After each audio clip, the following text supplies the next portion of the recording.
Hi, my name's Ebony Smith, and welcome to Foresight Essentials for Leaders. In today's session, we'll be exploring how you can add additional tools to your toolkit around the way you're working.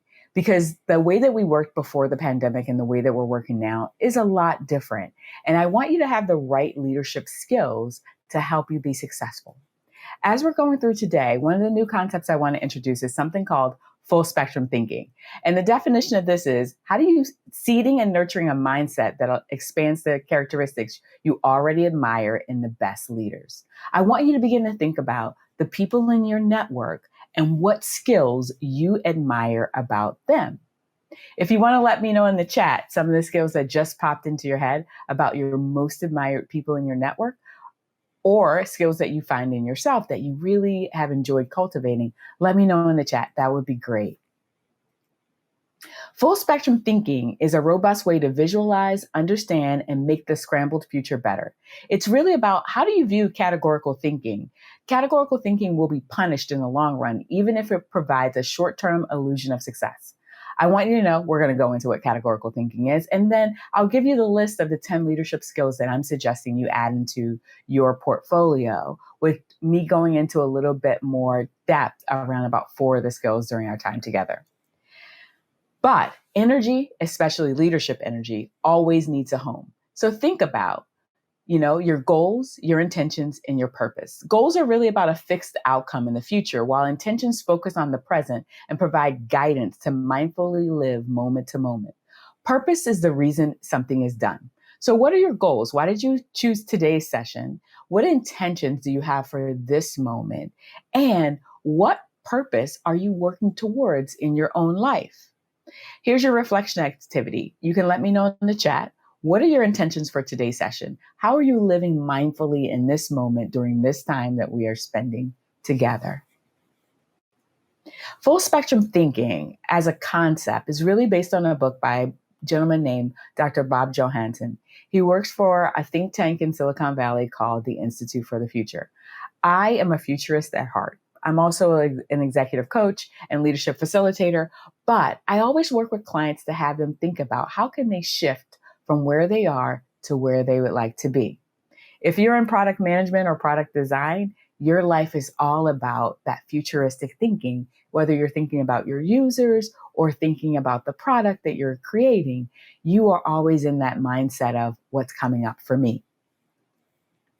Full spectrum thinking really is that ability to see patterns across gradients, to move beyond, outside, or maybe even across any boxes or categories while resisting false certainty. In complex times, I would tell you, we're all looking for that kind of anchor that can give us a point of view to pivot around so that we can begin to understand the changing world that's happening around us. With the full spectrum thinking, I want you to think about the key benefits, right? Some of the things that go along with it is really about how do you provide a powerful way to make sense of the new opportunities without assuming new experiences will mirror the old categories, boxes, labels, or buckets that were a part of your previous lived experience? How can you help people avoid thoughtless labeling of others, right? Because many times, especially with Generation Z, they don't want to be labeled by other people. They would like to tell you how they will interact with the environment and build relationships with the people that are important. How can you drop that categorization to open up to a more full spectrum approach to engaging with people, products, ideas, and the world? Full spectrum thinking in many ways is also technology enabled. It's the antidote to polarization and simplistic thinking. We'll talk about how to use depolarization as part of your toolkit, because in many ways we live in a very polarized world. If you think about something simple as hot dogs, I used to live in the Midwest and a Chicago dog was really a thing. Some people want a Chicago dog, some people just want mustard, some people just want ketchup. And when you ask them to change, they're like, no, I'm very staunch in my opinion. This way tastes the best for me. So how do you deal with polarization to get your teams to move forward in a manner where you feel like everybody's directional and creative energy are serving the goals? And then the last one, really, full spectrum thinking helps you animate the creative zone between premature decisions and also deciding too late. Typically, when you're thinking about how you bring change and transition onto a team, people use a now, next, future. And really the now is, where are you now? What do you need to do next? And what would the future look like if you were to embrace the things that you are creatively coming up with? If you're approaching full spectrum thinkers think now, future, and then next. They want to be very clear about where they're going, but also very flexible about how they get there. The sort of not antidote, but the opposite of being clear is being certain. And certainty doesn't have flexibility. And it oftentimes can help you with not seeing the full spectrum approach of just taking a snapshot of a moment. When you're being certain with categories, certain with people, when you should be thinking about how do you embrace clarity and just being clear on your goals and just being flexible on how you get there. Think of it like driving on a highway. Maybe you leave your house, I'll just say maybe you're on the West Coast and you're in San Francisco and you're going to drive down to LA. As you're on the highway and you're leaving at night, LA, you can't see from the starting point, but you are very clear and you have a lot of clarity on what your destination is. With the help of a little bit of GPS, a little bit of some night lights and the headlights on your car, you begin your trip. It's from there that you're flexible in how you're getting there. When do you stop for gas? When do you stop to go get food? That's the clarity approach. The certainty would be, I need to see it. I need to see LA before I leave my house in San Francisco, before I even start. So think about using clarity versus certainty and how they play out in different aspects of your life. You can have a growth mindset about one particular issue and a fixed mindset about another. But if you'd like to embrace full spectrum thinking, you're going to need that growth mindset when you begin to think about what's going to be the future for the organization and also for you and the teams that you're leading. And by the way, when I say leading, I don't mean that you are the hierarchical leader. The leader is the person who knows the next best move for the team. And it's in this respect, we all lead in different ways and in different roles that we serve in our lives and how we interact with other people. Here's something else I want to bring in around categorization, labels, and expectations. Here's how categories are typically structured. They come with some similarity. They have prototypical members that have the most expected features. Category members are often different from one another. When using the label, people often think of a prototypical member. Thus, using labels makes it difficult to see differences.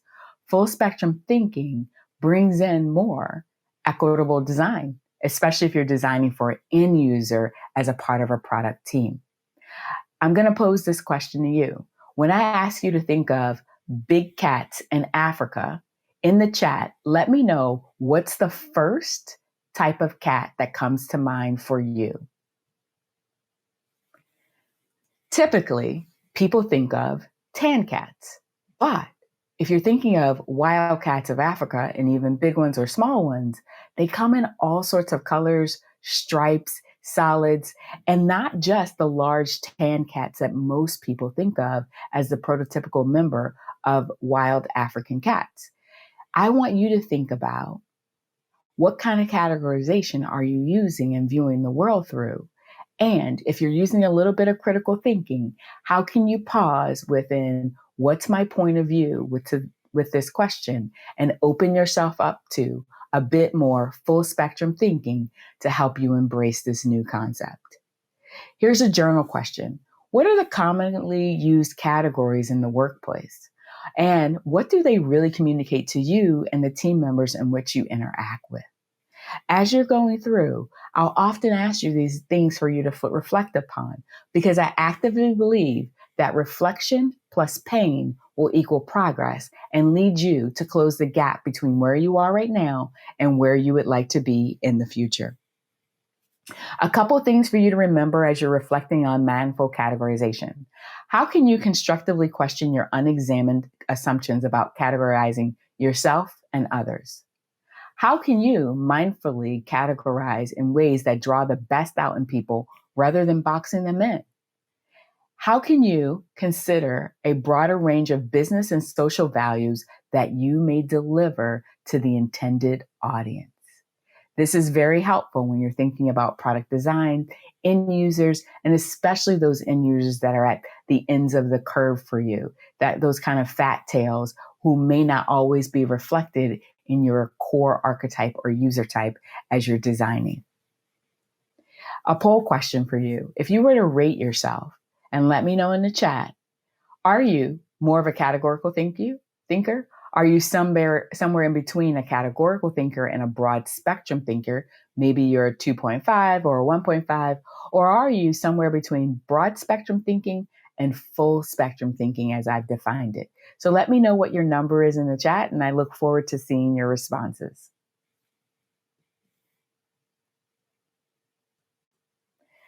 There are 10 leadership skills I like for you to begin to consider adding to your toolkit as a leader. And remember, my definition of leader is the person who knows the next best move for the team. 1, maker instinct. Are you fulfilling your desire to make things? Clarity, dilemma flipping. Our 4th skill I want you to consider is called constructive depolarization. 5th skill, immersive learning ability. The 6th one I want you to think about for the future is bioempathy. 7th one is quiet transparency. The 8th skill is smart mob organizing or smart mob organization. 9, rapid prototyping. And then 10, commons creating. We don't have a lot of time to go into each one in depth, but I will be going over a few to give you a taste for what it looks like to add these new skills into your leadership toolkit. So the first skill, and I talked about it a little bit earlier, but I really want to focus in on clarity. Clarity as a leadership skill is the ability to see through messes and contradictions to a future that others cannot yet see. Leaders must be clear about what they are making, but flexible in how it gets made. How much clarity do you focus in on during your design or brainstorming phase? Are you flexible in the materials, the type of product, what the colors will be, what's the, user type? What kind of clarity do you typically go for when you're designing and creating new spaces and places for others? The next skill I want you to think about is one around dilemma flipping. And this is the ability to turn dilemmas, which unlike problems can't be solved, into advantages and opportunities. This is an important one I really want you to focus in on. Dilemmas need to be recognized early. If you have a problem and you hold on to it because you think that it can be solved like a problem, you may be missing valuable time instead of just managing that dilemma for the risks and opportunities that come with this particular situation. Problems can be solved, but dilemmas have to be managed. And so this is really around risk management and understanding that not everything can be resolved. Some things will just need to be contained. Dilemma flipping has a really set of consistent things. The dilemmas of the future that are the most interesting for leaders to understand will have the following characteristics. Many times they'll be unsolvable. They'll be puzzling, potentially positive, confusing, threatening, complex, and messy. And they will also be reoccurring. Think about the things we went through in 2020, 2021, 2022, and 2023, right? How many things did we think were something that could be solved, but in actuality, they just needed to be managed for their risks and the opportunities that they present? If we think back to where we were in 2020, say around March near the end, the dilemma was, how fast can people begin to work from home if that's possible? If it's not possible and they still needed to go to the office, what safety precautions could have been taken as we interact with others, not really understanding how the virus was transmitted and not having clarity on the precautions that we could take? We haven't solved the virus, but what we have done is manage the risk. And that's a typical dilemma that many of us face in our lives. So once you can get better at honing the skill of dilemma flipping, you'll begin to see lots of changes for yourself in your life. As you're thinking about dilemma flipping, I also want you to think about how often this comes up for you. How often sometimes you view things as problems, but if you were to embrace a little bit more full spectrum thinking, you would realize it's actually a dilemma that you just need to manage. The next skill I want you to really begin to dive into is something called constructive depolarization. Constructive depolarization is the ability to calm tense situations where differences dominate and communication has broken down, bringing people from divergent cultures towards constructive engagement. We see a lot of polarization, whether it be in the workforce, in society, whether it be on deciding how we're going to eat a hot dog or what kind of pulled pork do you want, right? Or if you want any pork at all and you just want pulled jackfruit. And then you decide, what kind of barbecue sauce do I want? Is it a vinegary base? Is it a peppery base? Is it something that's a tomato base? All of these things are things that we have different opinions on in our lives. People have a perspective on how they live and how they like for things to taste.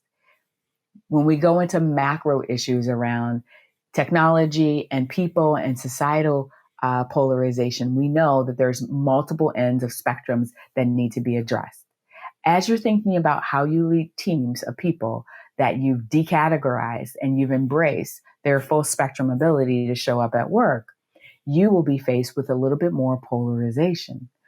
I want you to recognize when you're in a situation that will need constructive depolarization in order for the group to move forward with the stated goals. Managing a polarized workforce. I want you to think about some of the things that we've seen recently. And in this particular case study, let's talk about it.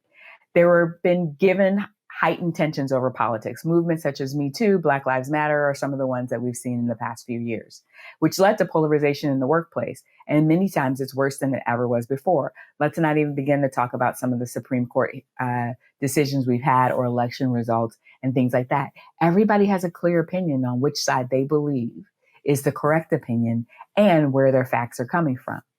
The root cause here is that many leaders and people in general have misconceptions about the psychology of disagreement, causing them to avoid discussions on contentious topics rather than trying to engage. Organizations often train people to diffuse their fears of disagreeing with others, to try to cultivate a mindset that's open to hearing and trying to understand opposing opinions while picking their words carefully in discussions. Leaders in general can foster an overall culture that encourages receptiveness to colleagues with different points of view. I want you to think about, how do you manage polarizing situations? Have you thought about building out your toolkit so that you can always feel confident, comfortable, and clear in engaging with conversations with others who may share a differing opinion from you? And can you help gather those people so that they can begin to move forward in a constructive manner? The leadership skill here I would like for you to think about is signaling receptiveness. This is a sub leadership skill for constructive depolarization. Signaling receptiveness is the ability to let speakers know that you're listening with an open mind.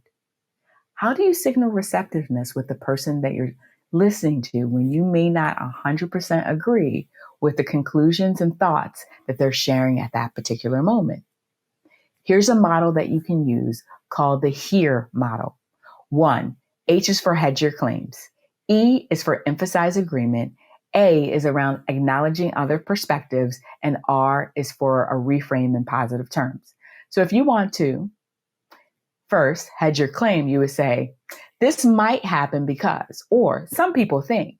If you want to acknowledge their perspective, you may say, I understand. I see your point. What I think you're saying is, and then you bring in the leadership skill of summarizing, acknowledging, and making people feel heard. When you want to build a bridge, you could say something like, I really appreciate it when you share your ideas with me. I agree with some of what you're saying and that we're both concerned with XYZ. It's in this type of dialogue that you begin to build the bridge between where you are in the polarizing conversation and where the speaker is. It's from this bridge that you can begin to move forward with signaling receptiveness and coming to another level of understanding and respect with the person that's speaking. Some things that will continue as we're moving forward, right? Our enduring leadership principles are really around active listening, having creative conversations, and being creative at work, delegating to others and giving them an understanding of how they can contribute to your team, and building out psychologically safe teams. How can you inspire instead of motivate? How can you share with people the stories that you've experienced or others have experienced in your network, while communicating them to them in a clear manner where you're asking open-ended questions that are empowering to them? Here's a tip: when you're asking questions, I would always avoid the word why. It sets people on edge. You could say, tell me about, or how did we get here, right? Those are different ways to let people know you're interested in engaging with them, and it doesn't take away the power of the person who's responding. The skills I want you to think about adding as we go and approach 2030, it'll be here before we know it, I promise. Getting really good at stating clarity, especially around project goals and your intentions.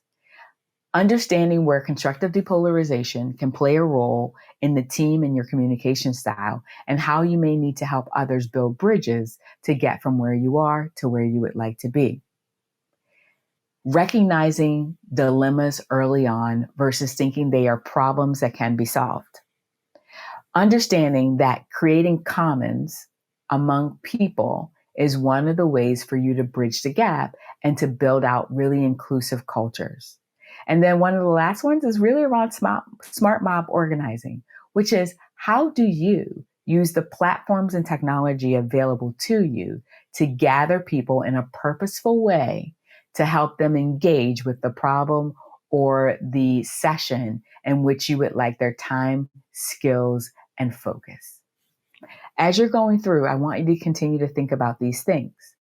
When I talk about the skills that I've mentioned, what skills will you develop after today by 6 p.m. tomorrow, next week, or next month? Which ones seem most important to you? As you're going through, I want you to think about this. Reach out to me. Email us. I'm available on social media. I do lots of different things that can help others gain information in building out their toolkits. If you follow me on LinkedIn, my short code is Ebony Smith Coach. I post content every day about building out your toolkit and post short videos on skills that you can practice and learn. I hope you've enjoyed our time here together, and I really do look forward to hearing more about you and you commenting and following in today's session, but also in anything that I post online. I wish you all the best and success. May you continue to be healthy and happy as you pursue your life's purpose and mission.